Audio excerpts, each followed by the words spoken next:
네, 오늘은 성경의 생활풍습 이야기 세 번째 시간으로 계속해서 옷에 대한 이야기를 하도록 하겠습니다. 지금까지 성경에 나오는 사람들이 입는 일반적인 옷에 대해서도 알아봤고, 또 아무나 못 입는 값비싼 옷에 대해서도 알아봤는데, 오늘 역시도 아무나 입지 못하는 명품 옷, 바로 채색 옷에 대한 이야기입니다. 여러분, 채색 옷의 주인공이 누구죠? 다 알잖아요. 알면서 왜 이렇게 겸손하기까지, 그죠? 요셉입니다. 요셉. 너무 잘 아시는 요셉이 이 채색 옷을 입었죠. 요셉의 가정사는 매우 복잡하고 불편했습니다. 그래서 흔히 그런 말, 나쁜 말 있잖아요. 콩가루 집안이라고 해도 과언이 아닌 그런 가정사가 바로 요셉의 집이었습니다. 아버지와 부인들과의 관계, 그리고 아버지와 아들들과의 관계, 그리고 형제들 간의 관계가 너무 얽히고 설켜서 불편했고 심각한 가정 불화들이 많았습니다. 자, 일단 그 집안의 가장 누구죠? 야곱의 잘못이 좀 컸습니다. 야곱에게 부인이 4명이나 있었고 4명의 부인에게서 12명의 아들과 1명의 딸이 태어났죠. 이 정도 되면 가지 많은 나무에 바람 잘 날 없다, 이렇게 되는 거죠. 자, 야곱이 가장 사랑했던 부인이 누굽니까? 라헬입니다. 라헬. 외삼촌이던 라반의 둘째 딸이 라헬이었는데 아마 매력이 철철 흘러 넘쳤던 것 같아요. 야곱이 한눈에 반했던 것 같습니다. 그래서 그 라헬을 아내로 맞이하기 위해서 외삼촌 밑에서 죽도록 일했습니다. 그렇게 노력 끝에 결국 이 라헬을 아내로 얻어서 결혼식을 하고 첫날 밤을 치렀는데 어떻게 됩니까? 아침에 정신을 차리고 보니 신부가 라헬이 아니라 언니인 레아였던 거예요. 세상에 이런 일이, 말도 안 되는 일인데, 그때는 주로 술이 떡이 되도록 결혼했고 얼굴을 이렇게 가리고 결혼식을 했기 때문에 그게 그렇게 될 수도 있었다라는 얘기죠. 그래서 이 레아는 여러모로 매력이 없었던 여성이었던 것 같은데, 이렇게 외삼촌 라반의 농간에 의해서 레아부터 야곱의 아내가 되었고, 또 라반이 또 이런 제안을 합니다. 네가 진짜 사랑하는 라헬을 아내로 얻고 싶거든. 다시 7년을 내 밑에서 무료로 일해라. 그러면 그 동생도 아내로 주겠다. 이렇게 되죠. 그렇게 해서 친자매인 레아와 라헬을 아내로 얻게 되었고, 이 친자매들의 치열한 경쟁 때문에 그들의 몸종들까지도 다 아내로 맡게 되어서 결국 4명의 아내와 12명의 아들을 낳게 된 게 이 야곱입니다. 자, 이왕 이렇게 됐으면 모두를 공평하게 똑같이 다 사랑해주고 아껴주면 그 가정이 얼마나 평안하고 행복해졌겠습니까? 근데 야곱이 그렇게 못합니다. 이 팔이 안으로 굽는다고 계속 라헬만을 죽어라 사랑합니다.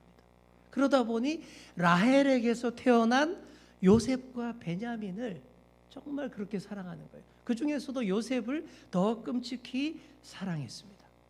그리고 이 요셉도 17세까지 철없는 철부지였어요. 요셉이 형들의 잘못들을 툭하면 아버지에게 일로 바쳤다, 고자질했다, 이렇게 나와 있어요. 이게 눈치가 없죠. 형들의 질투와 아버지의 편애 때문에 자기가 이렇게 심하게 특혜를 누리고 있는 줄을 좀 알았으면 분위기 파악하고 좀 지혜롭게 처신했으면 좋겠는데, 요셉은 그러지 못했습니다. 고자질 당하는 요셉 그 형들 입장에서는 요셉이 어떨까요? 정말 재수 없는 거예요. 여러분도 그렇잖아요. 저도 그래요. 고자질 당해보세요. 굉장히 기분 나쁘지 않습니까? 그리고 이 요셉은요, 꿈을 꿔도 꼭 독특한 꿈만 꿉니다. 평범한 꿈을 꾸지 않아요. 요상한 꿈을 꾸어댔습니다.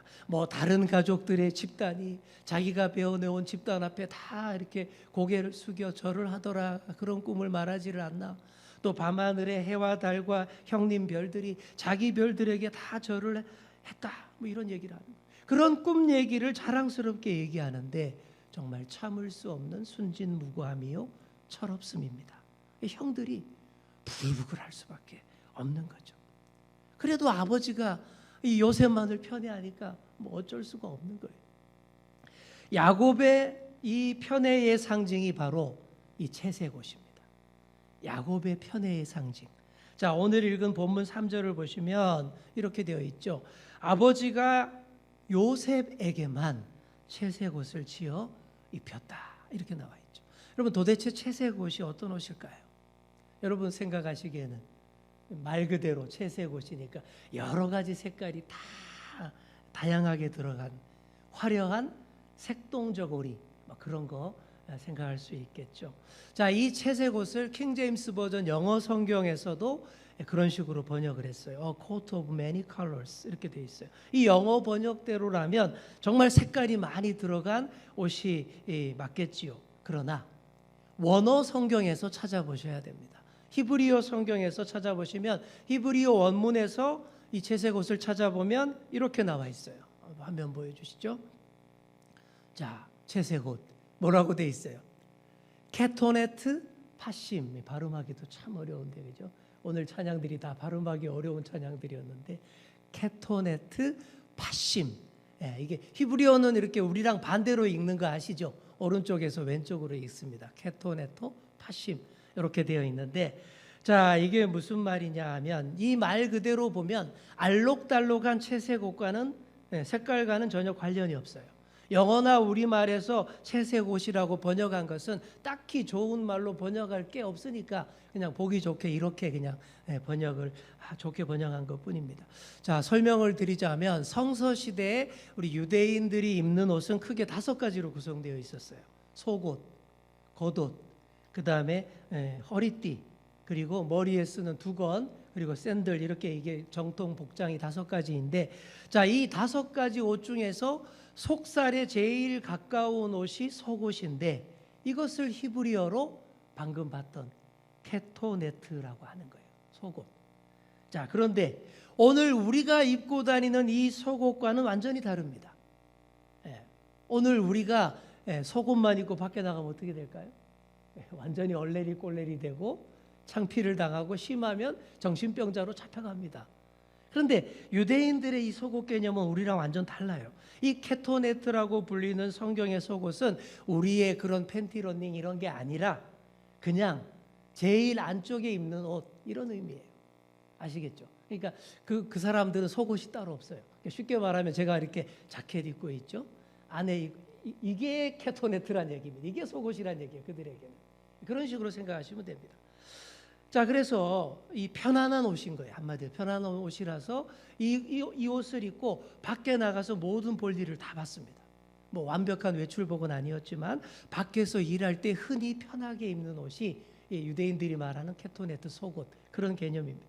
주로 흰색의 세마포로 만들었는데 2개의 커다란 천을 이 머리하고 양팔 구멍만 남기고 그렇게 꿰맨 아주 단순한 그런 옷이었어요. 그리고 발목까지 내려올 정도로 길었지만 이 소매는 이렇게 아주 짧은 것이 특징인 것이 이 케토네트 속옷입니다. 자, 그런데 이런 일반적인 속옷과 달리 소매가 손등을 다 덮을 만큼 긴 소매의 속옷을 가리켜서 케토네트 파심이라고 하는 거예요. 여기 파심, 이게 무슨 말이냐 하면 손바닥, 발바닥 이런 뜻이에요. 그래서 케토네트 파심을 있는 그대로 번역하면 손바닥 속옷 이렇게 돼요. 이게 채색옷의 원래 의미입니다. 왜 손바닥 속옷이냐 하면 원래는 안에 입는 옷인데 짧은 옷이었는데 다른 속옷과 달리 소매가 손바닥까지 다 덮도록 길게, 또 발바닥까지 다 덮을 정도로 치렁치렁한 그런 옷이었기 때문에, 그냥 편하게 입는 속옷이라면 그렇게 소매를 길게 하면 안 되죠. 그죠? 되게 불편하죠. 그럼 불편해서 일을 못 하죠. 그러니까 이 채색옷은 특별한 옷입니다. 일반적인 속옷과 전혀 다르게 특수 제작해서 아주 이쁘게 멋있게 만든 옷이고, 이런 옷을 입은 사람은 불편해서 일을 못 합니다. 이런 옷 입은 사람은 뭐 해야 돼요? 그냥 패션 모델처럼 그냥 잘 차려입고 워킹하고, 그죠? 아니면 샤라라라라라라 뭐 이렇게만 사람들 앞에서 그런 것만 하는 거예요. 힘든 일 절대 하면 안 되는 그런 사람이라는 얘기입니다. 그러니까 이런 채색옷은 아무나 입는 옷이 아니에요. 특별한 계층의 높은 사람들, 특히 왕족들이 입는 옷입니다. 성경에서 채색 옷이 나오는 데가 또 한 군데 있어요. 다윗의 아들 암논과 압살롬 이야기에서 나옵니다. 압살롬의 친누이인 다말을 이복형 암논이 성폭행을 합니다. 이복누이 다말 공주를 사랑한다고, 그렇게 사랑한다고 자기 방으로 딱 끌어들여 놓고는 성폭행을 저질렀는데, 그래 놓고는 마음이 돌변해 버립니다. 그렇게 좋다고 할 때는 언제고, 억지로 성폭행한 후에는 두 번 다시 보기 싫다면서 내칩니다. 문을 걸어버립니다. 자, 바로 그 사건을 묘사한 구절입니다. 사무엘하 13장 18절 보시면 이렇게 나와 있죠. 암논의 하인이 그를 끌어내고 곧 문빗장을 지르니라. 다말이 채색 옷을 입었으니 출가하지 아니한 공주는 이런 옷으로 단장하는 법이라. 이렇게 나와 있어요. 여기 나오잖아요. 다윗 왕의 딸 누구죠? 공주입니다. 공주가 채색 옷을 입는다라는 거예요. 출가하기 전에 공주는 이런 옷을 입고 있는다, 이런 표현이 나오지 않습니까? 여기에서도 똑같은 단어를 쓰고 있어요. 케토네트, 파심. 이처럼 아무나 못 입고 한 나라의 공주 정도 되어야 입을 수 있는 옷이 채색 옷이다 라는 그런 얘기입니다. 야곱이 요셉에게만 이런 옷을 입혔습니다. 다른 자식들에게는 아무에게도 이 옷을 입히지 않았고 요셉에게만 입혀줬어요. 이게 무슨 뜻입니까? 요셉, 너는 다른 아들과 달라, 이런 뜻이에요. 너는 이 옷 입고 힘든 일 전혀 하지 마. 그냥 아버지 옆에서 이 채색 옷자락 펄펄 날리면서 패션쇼만 하고 그냥 이렇게 서 있기만 해도 내가 너무 좋아, 이런 뜻입니다. 이런 편애, 이런 부당한 사랑을 혼자 다 받는 요셉 입장에서는 분에 넘치도록 좋을지 모르겠지만 어때요? 이런 편애의 희생 피해자가 되는 다른 형제들은 그 마음이 어떻겠습니까? 부글부글하는 거예요. 요셉이 죽도록 미운 거예요. 여러분 한번 생각해 보세요. 엄마가 누나에게는 명품 버버리 체크무늬 코트를 딱 사주면서 나한테는 비비리 바둑판 무늬를 사주면 기분 좋겠습니까? 그런 대우 당해보세요. 저도 중학교 다닐 때 이 어머니의 편애의 수혜자였습니다. 그때 우리 집에서 우유를 4병씩 배달받아서 마셨는데 제가 3병을 먹고 제 동생이 1병을 먹었어요. 동생이 자기도 2병 먹겠다고 떼를 쓰는데 어머니가 안 된다라는 거예요. 형이 너보다 덩치가 훨씬 크고 우리 집에 맞이기 때문에 3병 먹으라는 거예요. 그래서 제가 3병 홀짝홀짝 연달아 3병 먹었고 우리 동생 1병. 야, 그때 제 동생이 얼마나 열받았을까요? 미안할 따름입니다. 그런 일들이 있어요. 자, 요셉의 형들도 결국 폭발하고 맙니다. 형들이 먼 곳에서 양을 치고 있을 때에 아버지가 요셉을 심부름 보내죠. 형들이 잘하고 있나? 문안 인사 안부 물으러 보냈죠. 그래서 요셉이 형들을 찾아서 먼 길을 혼자 갑니다. 요셉이 아직 저 멀리에서 오고 있는데도 형들이 멀리서 다 알아봅니다. 어떻게 알아봅니까? 채색 옷 입고 다니니까. 그 채색 옷자락이 살랑살랑 보이니까 멀리서도 알아보는 거예요. 자, 우리 창세기 37장 18절에서 20절 우리 보시겠습니다. 요셉이 그들에게 가까이 오기 전에 그들이 요셉을 멀리서 보고 죽이기를 꾀하여 서로 이르되 꿈꾸는 자가 오는도다. 자, 그를 죽여 한 구덩이에 던지고 우리가 말하기를 악한 짐승이 그를 잡아먹었다 하자. 그의 꿈이 어떻게 되는지를 우리가 볼 것이니라 하는지라. 멀리서부터 다 알아봤어요. 저런 명품 옷을 입고 다니는 재수없는 녀석은 반경 100km 내에 요셉밖에 없다는 걸 알기 때문에 멀리서 다 알아봤습니다. 아버지의 편애가 멀리서부터 살랑살랑거리면서 그들 눈을 뒤집어 놓았다라는 것이죠. 그렇게 요셉이 형들 손에 넘겨져서 사정없이 폭력을 당합니다. 구덩이에 던져졌다가 먼 나라 애굽으로 노예가 되어서 팔려가고 맙니다. 그 아름답던 채색 옷은 벗겨지고 사정없이 짓밟히고 갈갈이 찢깁니다. 편애의 상징인 이 채색 옷에다 형들이 모든 분풀이를 다 한 거예요. 그리고는 염소의 피를 그 옷에다 발라서 요셉이 맹수에게 찢겨 죽은 것처럼 아버지에게 전달합니다. 자, 이 시간 채색 옷 입은 요셉의 모습을 우리가 더 깊이 묵상해 보기를 원합니다. 자, 첫째로 하나님의 사랑을 더 많이 받는 사람은 채색 옷을 입게 된다라는 거예요. 한번 따라해 보겠습니다. 하나님 사랑을 많이 받는 사람은 하나님 사랑을 많이 받는 사람은 채색 옷을 입게 됩니다. 채색 옷을 입게 됩니다. 자, 요셉은 구별되고 분명히 드러나는 멀리서도 잘 보이는 그런 옷을 입었습니다. 이 채색 옷이 바로 하나님께서 입혀주시는 사랑의 상징인 거예요. 누구보다 더 사랑받는다라는 그런 상징입니다. 그런 옷을 입은 사람의 삶은 분명히 다른 이들과 달라집니다. 생각부터 달라지고요, 태도부터, 살아가는 방식부터 달라지는 것입니다. 여러분도 채색 옷 입은 요셉처럼 잘 드러나는 삶, 달라진 삶을 사시기 바랍니다. 요셉은 멀리서도 그 옷 때문에 잘 보였습니다. 그의 튀는 옷 때문에 멀리서도 저기 꿈꾸는 자가 오는도다 하고 다 알아봤습니다. 여러분, 우리가 이렇게 좀 보였으면 좋겠어요. 멀리서도 야, 저기 꿈꾸는 자가 오는구나, 다 알아보기를 원합니다. 보여야 돼요. 다른 사람 눈에 잘 띄지 않는 어두운 곳, 구석진 곳으로만 숨어들어서는 안 됩니다. 우리가 바퀴벌레가 아니잖아요. 근데 왜 자꾸 으슥한 곳, 구석진 곳으로 숨어듭니까? 오히려 남들과 다른 우리의 모습을 당당하게 드러내고 자랑할 수 있어야 한다라는 거예요. 남들과 다른 것, 구별되는 것을 뭐라고 하는지 아시죠? 두 글자로 거룩이라고 합니다. 거룩하다라는 말을 교회에서 많이 쓰는데, 히브리어로 거룩이란 말은, 이 말의 원뜻은 남들과 뭔가 다르다, 구별된다, 바로 이런 뜻이에요. 여러분 모두가 거룩하기를 축원합니다.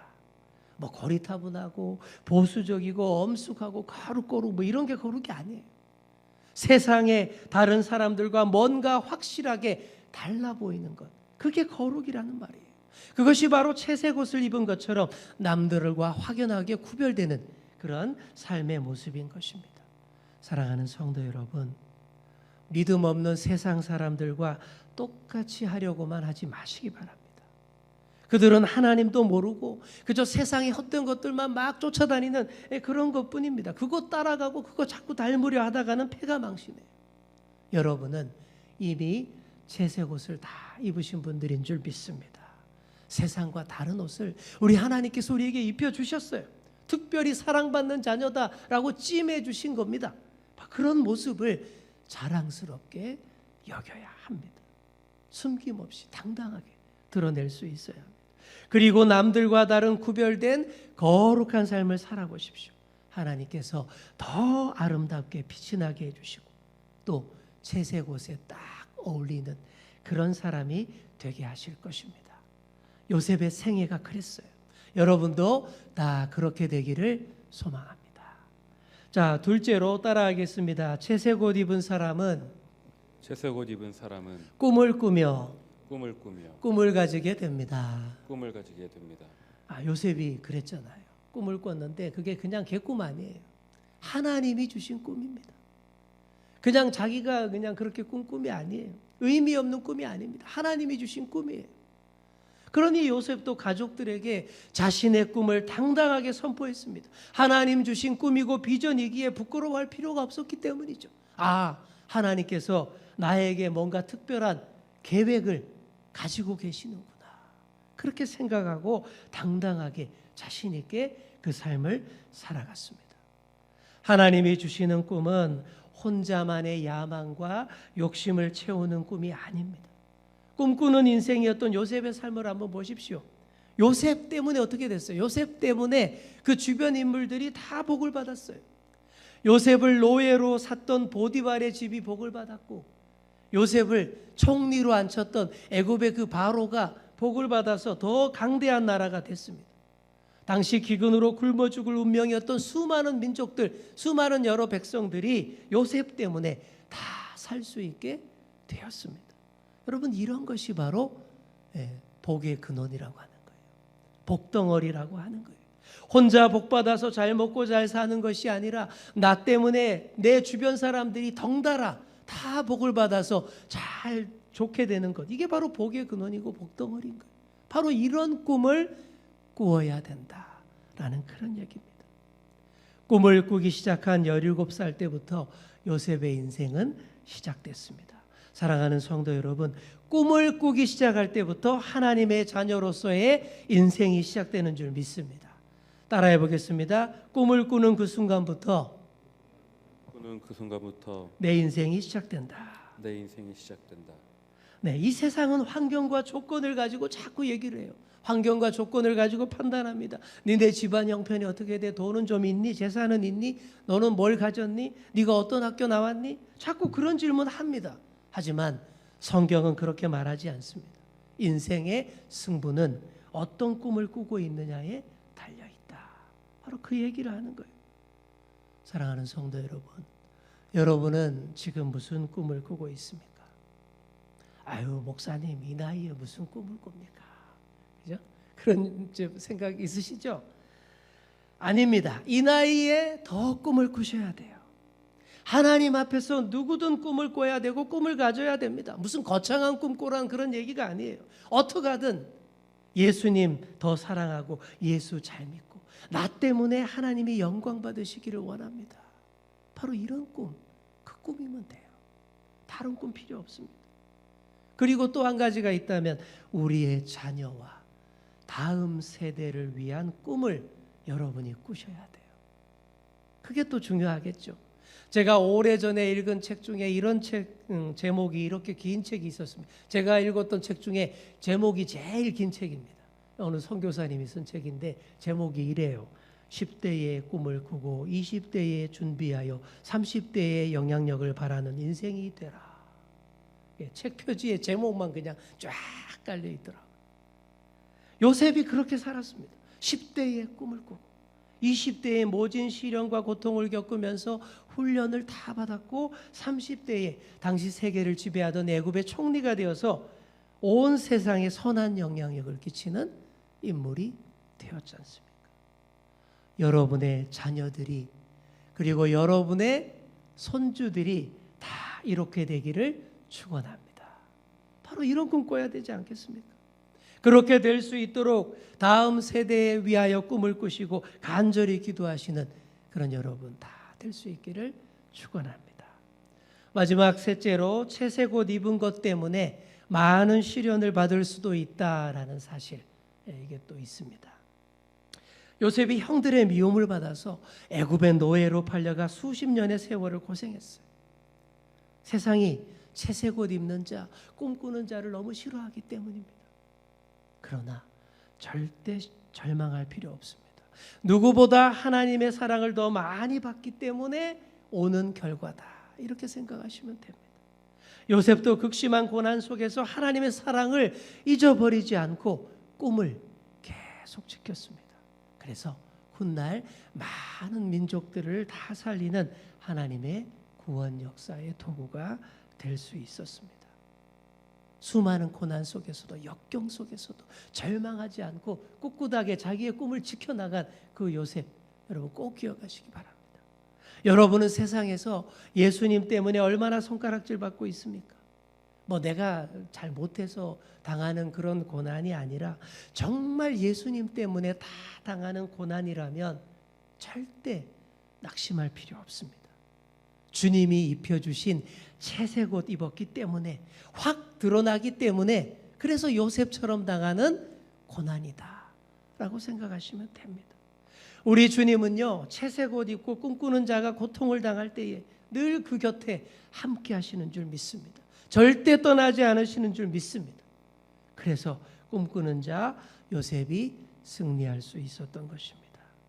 우리 주님이 우리가 손 내밀면 꼭 닿을 거리에 계신다라는 사실 꼭 기억하면서 남들과 다른 채색 옷을 입고 자랑스러워하면서 용기 잃지 않고 꿈을 키워나갈 수 있는 그런 요셉과 같은 사람 다 될 수 있기를 바랍니다.